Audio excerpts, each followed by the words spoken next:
Heading ڈالی ہے انہوں نے عقائد متعلق ذات و صفات الہی جل جلالہ، یعنی یہاں پر اللہ تعالیٰ کی ذات اور اللہ تعالیٰ کی صفات کے بارے میں جو مسلمانوں کو عقائد رکھنے چاہیے اس کا یہاں سے بیان شروع ہو رہا ہے.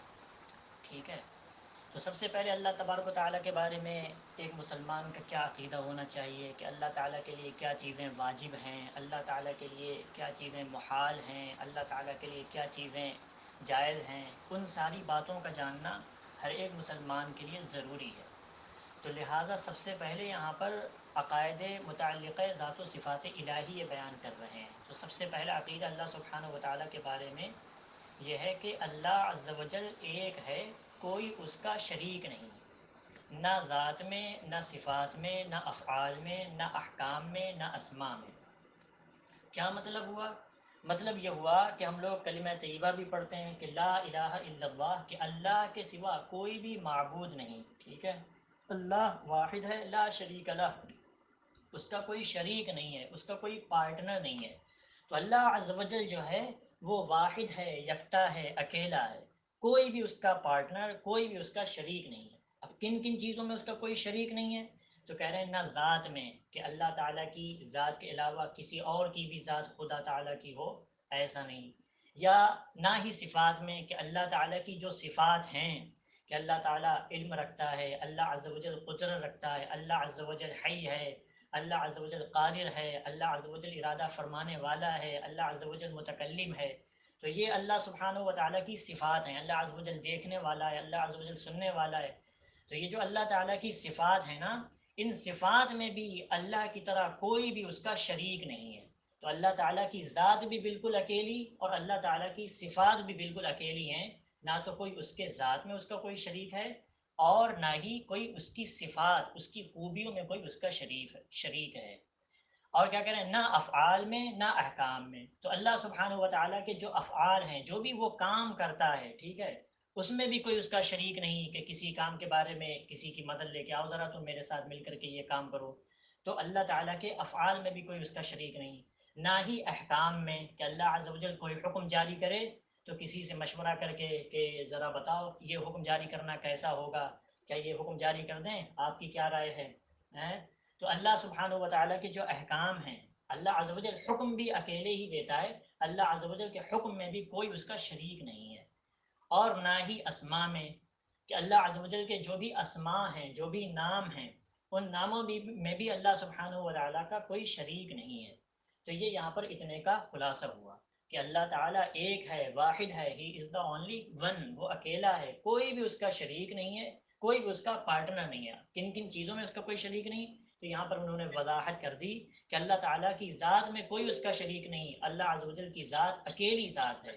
اور اسی طریقے سے اللہ سبحانہ و تعالیٰ کی صفات میں کوئی بھی اس کا شریک نہیں. اللہ عز و جل کی جو صفات ہیں، اللہ عز و جل کی جو خوبیاں ہیں، وہ اس کی اپنی ہیں، ذاتی ہیں، پرسنل ہیں، کسی کی عطا کی ہوئی نہیں ہے. لہٰذا اللہ عز و جل کے علاوہ کوئی بھی مخلوق میں ایسا نہیں ہے کہ اللہ عز و جل کی جیسی صفات کسی دوسری مخلوق کو حاصل ہوں.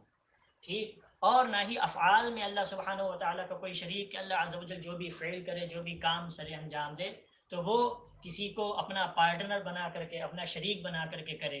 اور نہ ہی احکام میں اس کا کوئی شریک، اور نہ ہی اس کے ناموں میں، نہ ہی اس کے اسماء میں کوئی اس کا شریک ہے کہ اللہ عز و جل کے حکم میں، اللہ عز و جل کے ناموں میں کوئی اس کا شریک ہے. تو یہ اللہ عز و جل کی وحدانیت کا مطلب ہوا کہ اللہ عز و جل ایک ہے. اس کا کیا مطلب ہوتا ہے؟ کلیئر ہے اتنا؟ اب دیکھیے آگے کہہ رہے ہیں کہ واجب الوجود ہے. واجب الوجود کا مطلب کیا؟ تو سب سے پہلے واجب کا مطلب ہوتا ہے ضروری، وجود کا مطلب ہوتا ہے موجود ہونا. کہ واجب الوجود کا مطلب کیا ہوا؟ موجود ہونا. یعنی اللہ تعالیٰ کا موجود ہونا واجب و ضروری ہے. یعنی خود آگے کہہ رہے ہیں یعنی اس کا وجود ضروری ہے اور عدم محال. کیا مطلب ہوا؟ کہ اللہ عز و جل جو ہے واجب الوجود ہے، یعنی اس کا موجود ہونا ضروری ہے. ہر ہر لمحے میں، ہر ہر سیکنڈ میں، ہر ہر وقت میں کوئی ایک سیکنڈ کا کروڑواں حصہ بھی ایسا نہیں گزرا کہ اللہ عز و جل کی ذات اس میں موجود نہ ہو. آ رہی بات سمجھ میں؟ تو اللہ عز و جل جو ہے وہ واجب الوجود ہے، یعنی اس کا موجود ہونا، اس کا پایا جانا، اس کا ایگزسٹ کرنا کیا ہے؟ ضروری ہے، کمپلسری ہے، نیسیسری ہے. دنیا میں یا دنیا سے بننے سے پہلے 1 سیکنڈ کا کروڑواں حصہ بھی ایسا نہیں گزرا کہ جس میں اللہ عز و جل کی ذات موجود نہ ہو. اسی کو یہ کہہ رہے ہیں، یعنی اس کا وجود ضروری ہے، اس کا موجود ہونا ضروری ہے. اور عدم محال، عدم کہتے ہیں موجود نہ ہونا. موجود اور معدوم یہ دونوں لفظ بولے جاتے ہیں، وجود اور عدم یہ دونوں ایک دوسرے کے اپوزٹ ہیں. اس کا وجود ضروری ہے یعنی اس کا موجود ہونا ضروری، تو اس کا اپوزٹ کیا نکلا کہ اس کا عدم محال یعنی موجود نہ ہونا. یہ محال ہے، یہ امپاسبل ہے، ایسا ہو ہی نہیں سکتا کہ 1 سیکنڈ کا بھی وقت ایسا گزرا ہو کہ جس میں اللہ سبحانہ و تعالیٰ کی ذات موجود نہ ہو. وہ ہر لمحے میں، وہ ہر وقت میں کیا ہے؟ واجب الوجود ہے، اس کا موجود ہونا اور پایا جانا ضروری ہے. آگے بات سمجھ میں؟ اور آگے کیا کہہ رہے ہیں؟ آگے کہہ رہے ہیں کہ قدیم ہے. قدیم کا مطلب کیا ہے؟ اس کی وضاحت خود ہی یہ آگے کر رہے ہیں، یعنی ہمیشہ سے ہے. قدیم کا مطلب کیا ہے؟ ہمیشہ سے ہے. انگلش میں اس کو بولتے ہیں پری ایٹرنل، یعنی ہمیشہ سے ہے. اسی کو اصطلاح میں، ٹرم میں نام دے دیا جاتا ہے قدیم، کہ اللہ عز و جل کی ذات قدیم ہے یعنی ہمیشہ سے ہے. اور ازلی کے بھی یہی معنی ہے، ازلی کے بھی یہی معنی ہے یعنی ہمیشہ سے ہے. تو اللہ عز و جل ہمیشہ سے ہے، اسی کو قدیم بھی بولتے ہیں اور ازلی بھی کہتے ہیں کہ ہمیشہ سے اللہ عز و جل ہے. اور باقی ہے یعنی ہمیشہ رہے گا، اور اسی کو ابدی بھی کہتے ہیں. تو اگر ماضی کی طرف نسبت کریں، پاسٹ کی طرف نسبت کریں کہ اللہ سبحانہ و تعالی ہمیشہ سے ہے، تو ہمیشہ سے ہے اس کو کیا بولتے ہیں؟ اسی کو قدیم بولتے ہیں اور اسی کو ازلی بھی بولتے ہیں. اور اگر فیوچر کی طرف نسبت کریں کہ اللہ عز و جل ہمیشہ رہے گا، تو اس کو کیا بولتے ہیں؟ کہ اللہ عز و جل باقی ہے، ٹھیک ہے، اور ہمیشہ رہنے والا ہے، اور اسی کو ابدی بھی کہتے ہیں. تو اللہ عز و جل کے لیے یہ لفظ بولا جاتا ہے کہ اللہ عز و جل ازلی اور ابدی ہے. اور ازلی اور ابدی کا مطلب کیا؟ کہ ہمیشہ سے ہے اور ہمیشہ رہے گا. اسی طرح سے قدیم بولا جاتا ہے کہ اللہ عز و جل کی ذات قدیم ہے یعنی ہمیشہ سے ہے. ٹھیک ہے. تو اب یہ اللہ سبحانہ و تعالیٰ کے بارے میں تھوڑا سا انہوں نے بتا دیا کہ اللہ عز و جل اکیلا ہے، تنہا ہے، کوئی بھی اس کا شریک نہیں کسی بھی چیز میں. اور دوسری چیز یہ کہ اللہ عز و جل واجب الوجود ہے، یعنی اس کا موجود ہونا، اس کا پایا جانا کیا ہے؟ ضروری ہے. ہر وقت میں، ہر لمحے میں اس کا پایا جانا ضروری ہے. 1 سیکنڈ کا بھی ایسا حصہ نہیں گزرا کہ جس میں اللہ سبحانہ و تعالیٰ کی ذات موجود نہ رہی ہو. ٹھیک ہے. پھر اس کے بعد انہوں نے یہ بتایا کہ اللہ عز و جل قدیم ہے. قدیم کا مطلب کیا؟ کہ اللہ عز و جل ہمیشہ سے ہے اور ہمیشہ رہے گا. تو ہمیشہ سے ہے اس کو کیا بولتے ہیں؟ قدیم بولتے ہیں.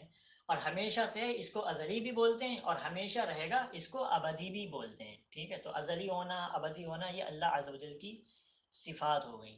اب جب یہ اللہ سبحانہ و تعالیٰ کی شان کہ اللہ عز و جل ہی اکیلا ہے، اس کی ذات میں کوئی اس کا شریک نہیں، اس کی صفات میں کوئی اس کا شریک نہیں، اس کے ناموں میں کوئی اس کا شریک نہیں، اس کے کاموں میں کوئی اس کا شریک نہیں، اس کے حکموں میں کوئی اس کا شریک نہیں، تو جب اس کے جیسی ذات کسی کی ہے ہی نہیں، تو آپ آگے کہہ رہے ہیں کہ وہی اس کا پھر مستحق ہے کہ اس کی عبادت و پرستش کی جائے. کیا کی جائے؟ وہی پھر اس کا مستحق ہے کہ اس کی عبادت کی جائے اور اس کی پرستش کی جائے. اس کے علاوہ کوئی ایسی ذات ہے ہی نہیں. تو جب اللہ عز و جل کے علاوہ کسی کی خوبیاں ازلی ابدی، مطلب دیکھیے ازلی ابدی کا معنی ابھی ہم نے آپ کو بتایا کہ ازلی کا مطلب ہوتا ہے ہمیشہ سے ہے، اور ابدی کا مطلب ہوتا ہے ہمیشہ رہے گا. ٹھیک ہے. آگے بات سمجھ میں؟ تو یہ ایک عقیدہ یہاں پر انہوں نے بیان کر دیا. اس کے تحت اگر حاشیہ آپ لوگ پڑھنا چاہیں تو پڑھ لیجئے گا، اس میں قرآن پاک کی آیتیں وغیرہ دی ہوئی، لیکن سمجھ میں نہیں آ رہا. چلیں خیر. تو اس کے تحت جو ہے قرآن پاک کی، ہر عقیدے کے تحت قرآن پاک کی آیات بھی ہیں. کہ پہلی آیت ہے قل هو اللہ احد، کہ اے محبوب آپ کہہ دیجئے هو اللہ احد، وہ اللہ ایک ہے. اور یہ وَإِلَٰهُكُمْ إِلَٰهٌ واحد، تمہارا خدا ایک خدا ہے، لا الہ الا ہو، اس کے علاوہ کوئی خدا نہیں. تو اللہ عز و جل ایک ہے، اس کا یہ مطلب ہو گیا.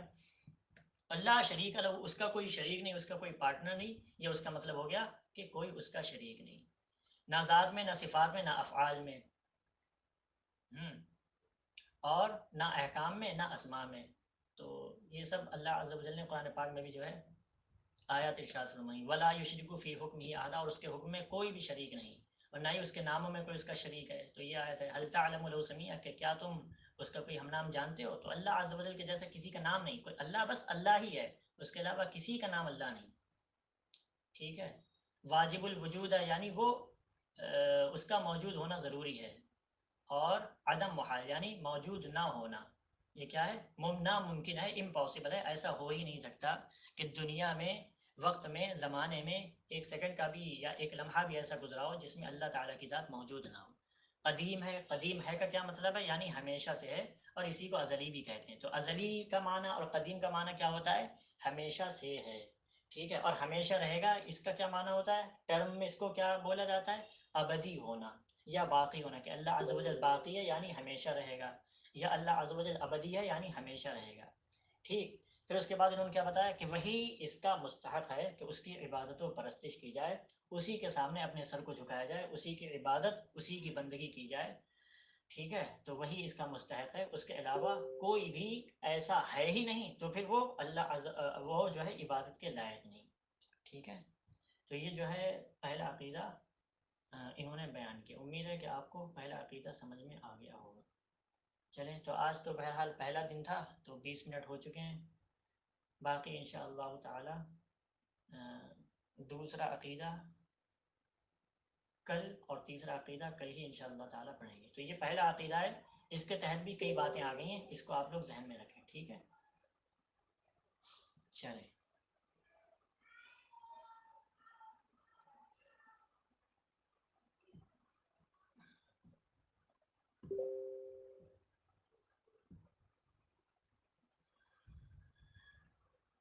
آپ لوگ درس میں پابندی کے ساتھ شرکت کریں انشاءاللہ تعالی۔